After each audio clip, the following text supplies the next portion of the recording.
Okay, so looks like no one's here, so I will just go and if you have questions, you can email me after you watch this. So I'm going over multiplying exponential expressions. So let's start with exponential notation. An exponent means that we have repeated multiplication.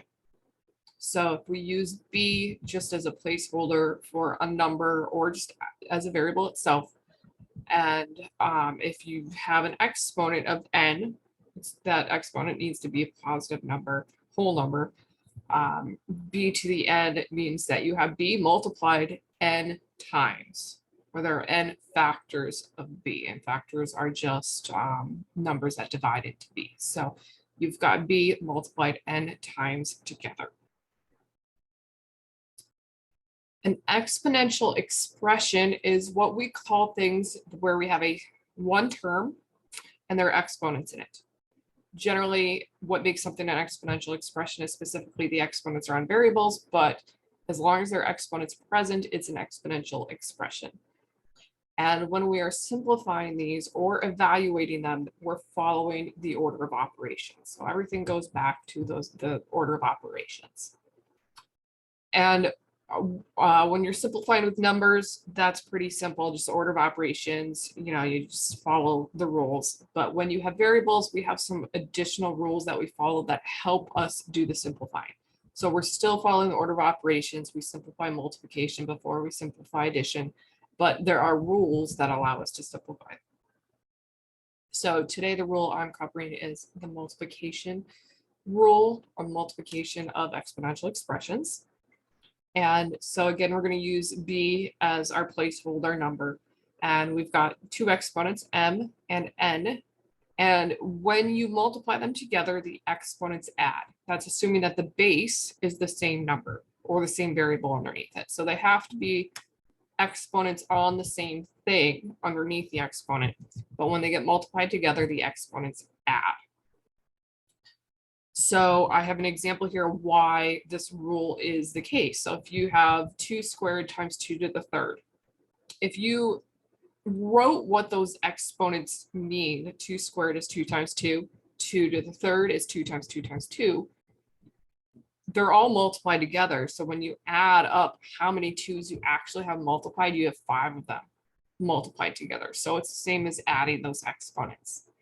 So when you're multiplying things, the same base, you add the exponents. That is the rule. So we'll start with some simple ones, and of course, and we'll move into more complicated. So on the left, and when it says simplify, that means you need to try to combine these into as few terms as possible. So we've got two things multiplied, we want to combine them into one thing. So we've got w to the fourth times w to the seventh. So the base is w, that is the same thing. So you add the exponents, and usually I just add it in my head and give the final answer, but it would be a good idea to actually write that step. So that way you see what you're doing and you have that in your notes. So we're adding the 4 plus the 7 together, and that gives us 11. So your answer is w to the 11. So you're not going to actually write w 4 times and 7 times, because that can be, that's a lot of w's to write. So you just add the exponents, and 4 plus 7 is 11.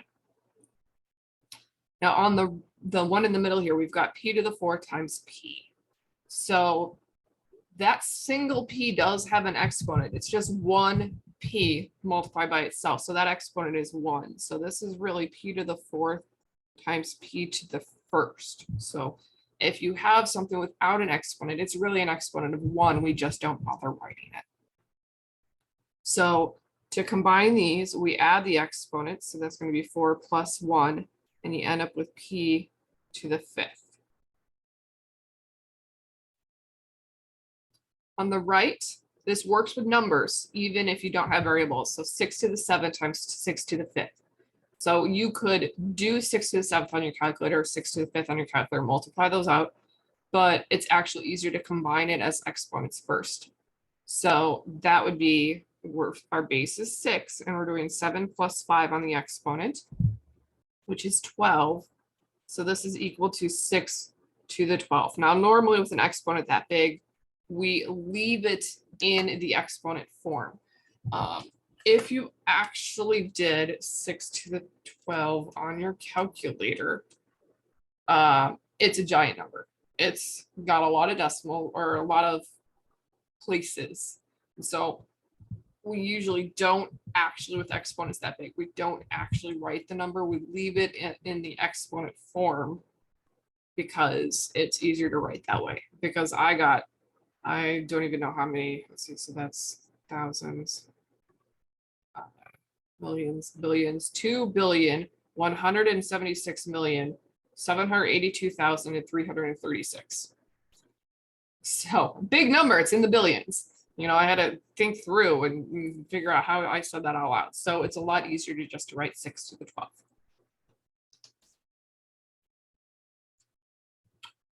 Okay, so getting a little bit harder here. We've got some fractions, and what happens if you've got 3 things multiplied together? Well, the rule is the same. You just add all of those exponents together as long as they all have the same base. So b to the 7th times b squared times b. So first, that b, let's write it with an exponent of 1. And just like if you're multiplying 2 things together, if you're multiplying 3 things, they all get added together. So this is b to the 7 plus 2 plus 1. So you add that up, that gives you 10. So we get b to the 10th. Now with exponents, it's the same thing. And you might be looking at this and being like, wait, we got, well, what are we going on to this 1 over x? Don't worry about the 1 over x thing. We're just practicing what you do with the exponents. So that 1 over x that doesn't have an exponent, we put an exponent of 1 on there. And then we're getting multiplied by 1 over x squared. So when you simplify that, you're doing 1 plus 2 because you're adding those exponents. And we got 1 over x cubed. So that's an exponent of 3. I'm going to write better 3 there.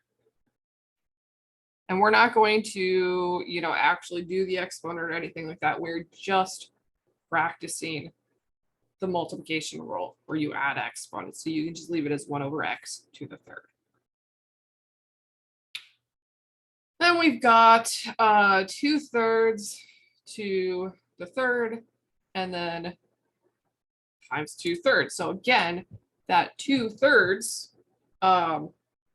without the exponent has an exponent of 1. So I'm going to rewrite this. So we have 2/3 to the 3rd times 2/3 to the 1. And then the base, what's under the exponent, 2/3 is the same. So those add.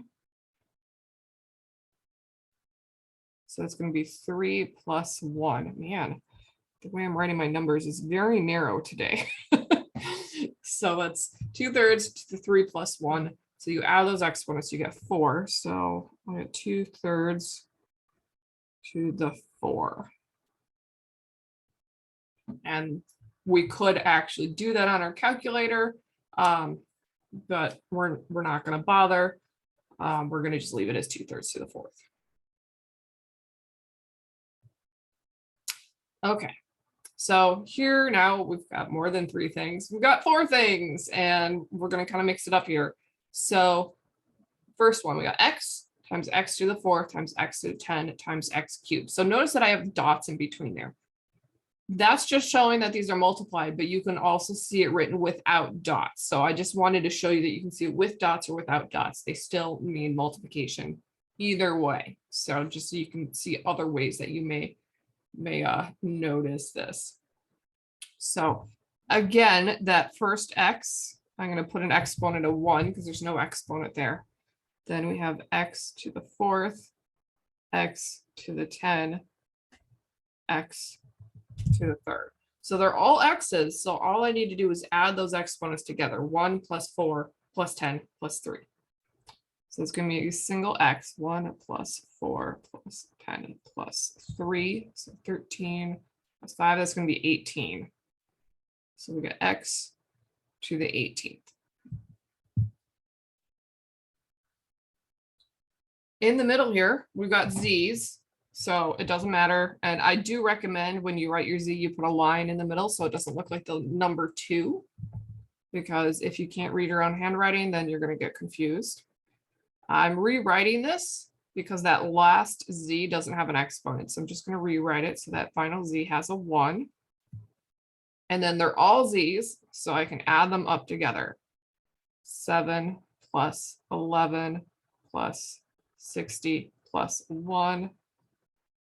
And so that's going to be 60 plus 11, 71, 72 plus 7, 79. And I'm going to just double check because these are large numbers. I did my math right. 79. So you definitely want to know this rule, because if you tried to actually write out all these z's multiplied together, z to the 60, you're not going to want to write out 60 z's. This rule is very handy because it really makes things easier, because all you need to do is add those exponents. You don't actually have to write out the thing multiplied how many times. Third one, now we've got C's and D's. So what happens when you have 2 different variables, or 3, however many variables you have, is that you only multiply and add the exponents on the things that match. So I like to group them together. So we can rearrange the order of multiplication. That's the commutative property of multiplication that says you can rearrange these things. And so usually we'll put in alphabetical order. So we'll have the C first and then the D. And when I do this, I'm going to also put that 1 on that C. So I have C to the first, C to the 4th, and then I've got a C cubed, and then I'm going to put the D's, D squared and D cubed. So that's using the commutative property where you can rearrange the order of multiplication. The associative property allows us to group things together. So right now they're all sort of grouped in 1, but I can group the C's and I can group the D's. And so you can do that by putting parentheses around the things that match. And that is the associative property. And so I do this to help me visually make sure that I'm only combining the things that match. Because if you've got a whole bunch of letters that look alike, you might accidentally add too much. So if you put parentheses around the variables that match, it kind of helps remind yourself, okay, only these. So now we're going to add our exponents. So I'm on the C's, only the things that have the basis C get added together. So that's going to be C to the 1 plus 4 plus 3. And then we have D to the 2 plus 3. And these are all multiplied together. So I've grouped them in 2 separate things, but they are multiplied. So I'm just putting that dot there because I did put kind of a gap there. So 1 plus 4 plus 3, that's 8. And then on the D, 2 plus 3 is 5. So again, that doesn't really look like a good 5. There we go. So when you combine this, we cannot combine the C's and the D's because those are different letters, but I still made it smaller. So I grouped all the C's together and then all the D's together. And then that gives me my final answer, which is C to the 8, D to the 5th.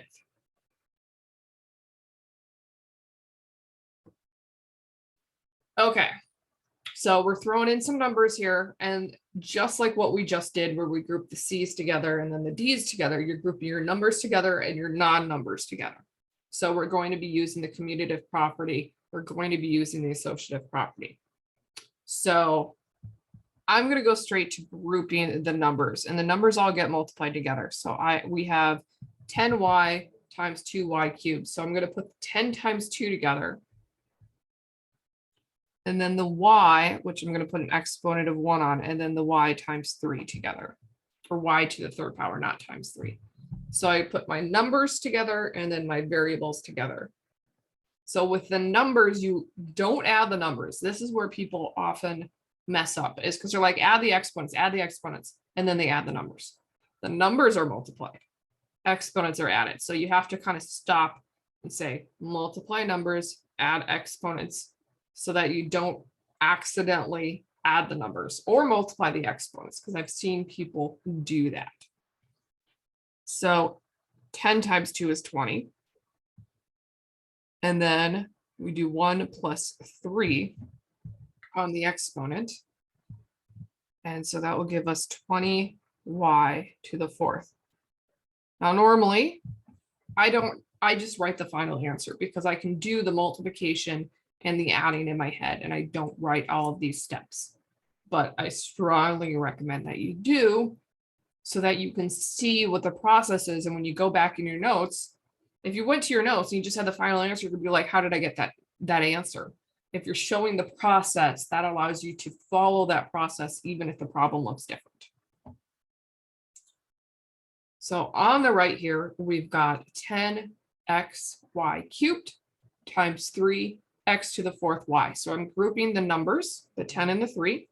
I'm grouping the x's, and then I'm grouping the y's. So I'm going to start, we've got 10 times 3, then alphabetical order. So I'm going to put my x's first, and that single x has an exponent of 1, and then I have an x to the 4th, and then I have a y cubed, and then a y, and I'm going to add an exponent of 1. Now, if it's helpful for you, you can do some color coding. So you can highlight, okay, the numbers that I'm matching together, and then switch to another, okay, I'm matching the x's. And then, okay, now I'm matching the y's, and that might help you keep track of everything as if you are kind of color coding, so that you make sure you have the colors grouped together, so you have the right things grouped together and you're not forgetting anything.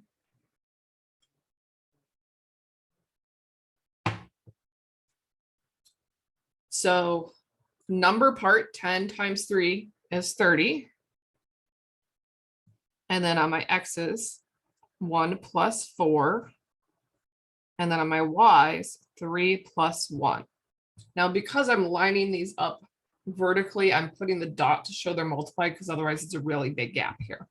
But I usually then combine it and center it. So I have 30 x to the 5th, y to the 4. So you can see I kind of recombined it so that they're all right, next to each other, but I lined it up vertically when I was simplifying each part, just to kind of help that be more visual.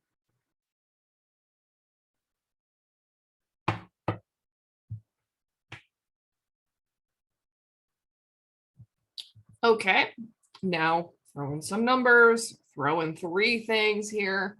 I've got 10q to the 5th times negative 3q to the 8th, and then a q. So we're multiplying the numbers. 10 times a negative 3. And then I'm grouping the q's, q to the 5th, q to the 8th, and then a single q, which has an exponent of 1. So 10 times negative 3 is negative 30. And then on my q's, I'm going to have 5 plus 8 plus 1. So we have negative 30. And then let's see, plus 5 is 13, 14. So it's going to be q to the 14.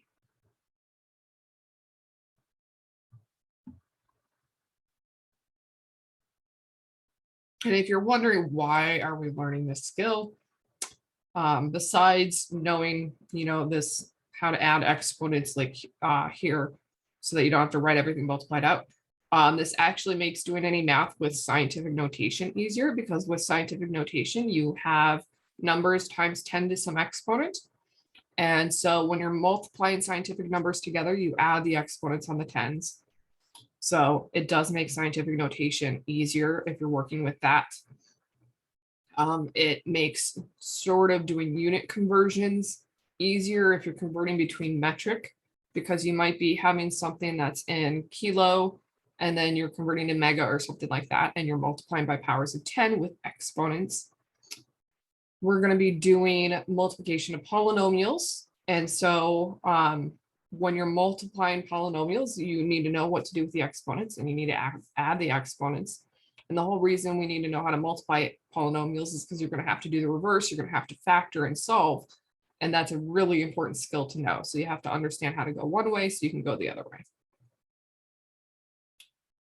Okay, so on the right here, I've got something with a fraction. We have 1/4 c to the 6th d to the 6th times 28 c squared d to the 7th. So it's going to be 1/4 times 28. And because I'm multiplying by a fraction, I'm going to turn 28 into a fraction by writing it over 1 so that we can use our rules for multiplying fractions. Now I'm going to group my c's together. So c to the 6th and c squared. And then my d's, d to the 6th and d to the 7th. So when you're multiplying 1/4 times 28, so the ones, basically that cancels. And I can divide 28 by 4 to get 7. So that leaves me a 1 in the bottom. So when I'm multiplying this fraction, and I like to simplify before I multiply, we end up with only 7 on top, 1 on the bottom. If 1's in the bottom, you get a whole number. So our answer here is 7. And then with the c's, I add 6 plus 2. And then with the d's, it's 6 plus 7. And I got 7, c to the 8, d to the 13. When you add all of those exponents together.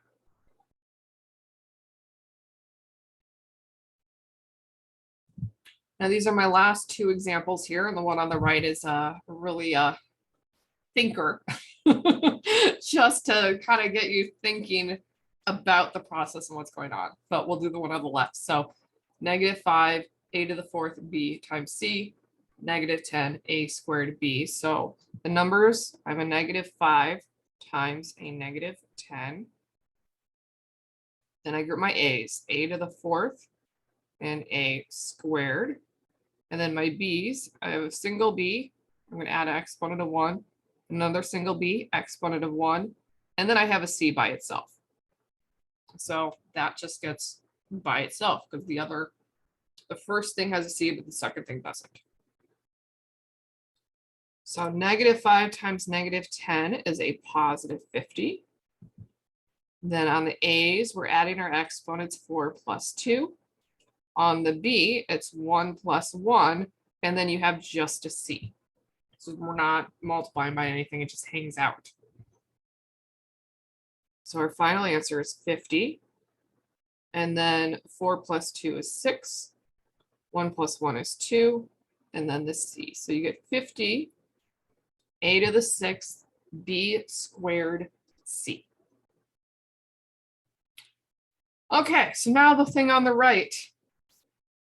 Same rule here, that we have q's that we're multiplying together. So the base is the same, which means you add the exponents. So this is why I write down, this is where you really want to write down what you're doing here. And I'm putting parentheses around it because our exponent has more than a single number. It's a group. So when you add the exponents, you're doing 4b minus 3 plus -4 plus -4b plus 4. So my exponent, I'm basically adding like terms. We've done, if you ignore the q, you know how to do 4b minus 3 plus -4b plus 4. You add like terms. So I'm going to just rearrange the order here. So that way, we can see the like terms grouped together. So the 4b and then the -4b, and then the -3 plus the 4. So 4b minus 4b is 0. So I don't write that. It's just not there. And then we have -3 plus 4. So -3 plus 4 is 1. So we're going to end up, if you really want to write this, you can do 0 plus 1. And then that gives us an exponent of 1, which you can just write as a single q. You don't have to write that 1. So the 4b minus 4b is 0. -3 plus 4 is 1. So coming together, that's 0 plus 1, which is just 1, or you get just q. So it looks difficult, but you're using the same rules. And if you use the same procedure where you literally write the things added together like I was doing, and you combine your like terms, you're doing the order of operations, you're doing the adding. And as long as you follow those rules, even if it looks totally different, you have the rule, you have the steps. We were doing the same steps for each one of these, and you can get the answer. So really, when you're doing the algebra here, you want to be writing all of these steps, because that seeing the steps you do allows you to solve problems you've never seen before, because you have the steps down. You just do the steps and then go with what you know.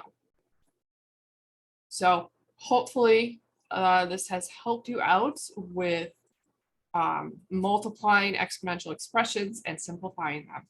And if you have any questions, you can email me. All right, bye.